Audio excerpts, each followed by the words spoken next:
Bonjour et bienvenue au château de Crèvecoeur.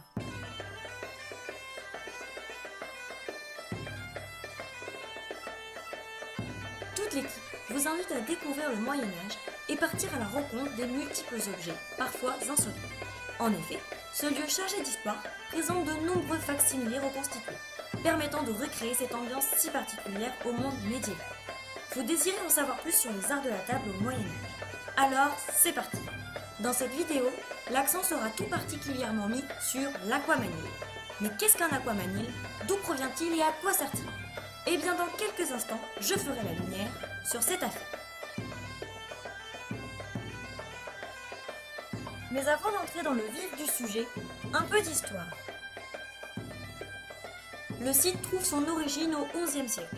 Il se compose d'une basse-cour et d'une haute-cour. Quoi de plus normal pour un château du Moyen-Âge? Les éléments les plus anciens sont la muraille et la chapelle, qui ont été construits au début du XIIe siècle. Quant au logis, à la ferme et au colombier, il date de la deuxième partie du XVe siècle. Enfin, en ce qui concerne la grange, il s'agit du bâtiment le plus récent. Il date du XVIe siècle. Nous voici maintenant dans la haute cour, devant le logis seigneurial. Je vous invite à entrer en ce lieu pour découvrir les arts de la table au Moyen-Âge. Durant cette période, les seigneurs aiment recevoir, et bien sûr, le seigneur de Crèvecoeur ne déroge pas à la règle. C'est dans cette pièce, richement décorée, que le banquet était autrefois dressé. Aujourd'hui, des objets reconstitués vous permettent de vous représenter la scène. Cette reconstitution n'est pas hasardeuse. Grâce aux sources textuelles, aux enluminures ou encore au compte-rendu de fouilles archéologiques, le château de Crèvecoeur propose une reconstitution historique la plus fidèle possible du XVe siècle. On peut donc admirer au château plusieurs salles reconstituées permettant une immersion au cœur du Moyen-Âge. Et c'est en portant la plus grande des attentions à cette table médiévale qu'un objet en particulier retient notre regard. Mais quel est cet étrange objet? Eh bien, il s'agit, comme promis, de l'aquamanile. Il y a deux aquamaniles au château. Ces pichets ont la particularité de représenter un animal du quotidien ou bien fantastique. Le premier est en forme de bélier. Il symbolise la force, le courage et la virilité. L'autre représente un cheval.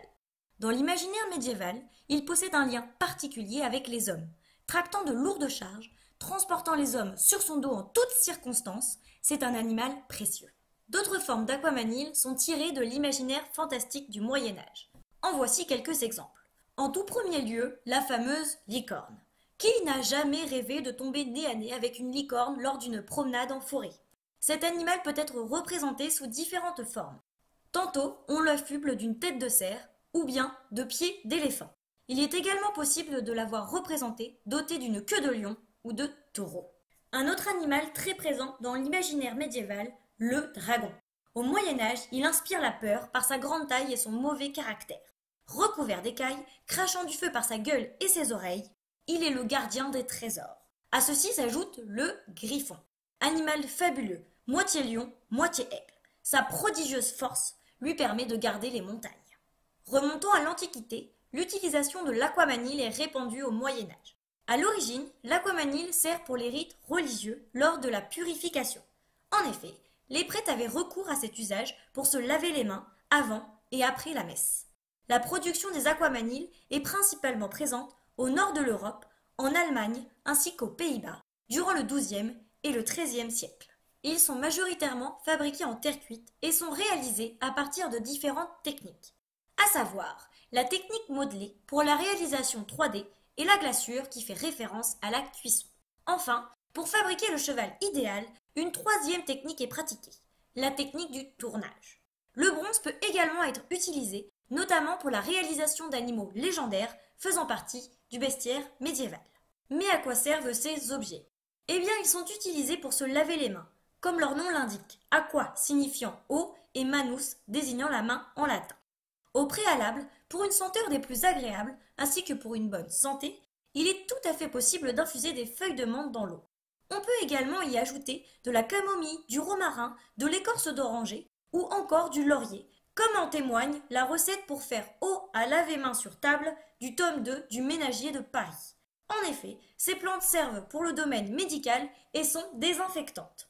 Vous l'aurez compris, l'aquamanile est un objet particulier. Mais au fait, après s'être lavé les mains, savez-vous où l'on s'essuie? Avez-vous une petite idée? Eh bien, on s'essuie les mains sur la nappe. Eh oui. Pour plus de précision, il s'agit d'une surnappe, qui possède le nom de longière. En effet, les invités du banquet n'ont pas une serviette qui leur est propre. Ce n'est que vers la fin du XIVe et le début du XVe siècle que la serviette individuelle fait son entrée. Et c'est sur ces mots que cette vidéo se termine. J'espère qu'elle vous a plu et qu'elle vous a donné envie d'en connaître davantage sur le monde médiéval. En attendant, abonnez-vous à nos pages Facebook et Instagram pour être au fait de toutes nos actualités. Enfin, si vous souhaitez en savoir plus sur la reconstitution historique, plusieurs possibilités s'offrent à vous. Consultez le site internet ou, bien sûr, venez au château profiter de nos expositions et nos animations. Je vous donne rendez-vous bientôt pour une prochaine vidéo.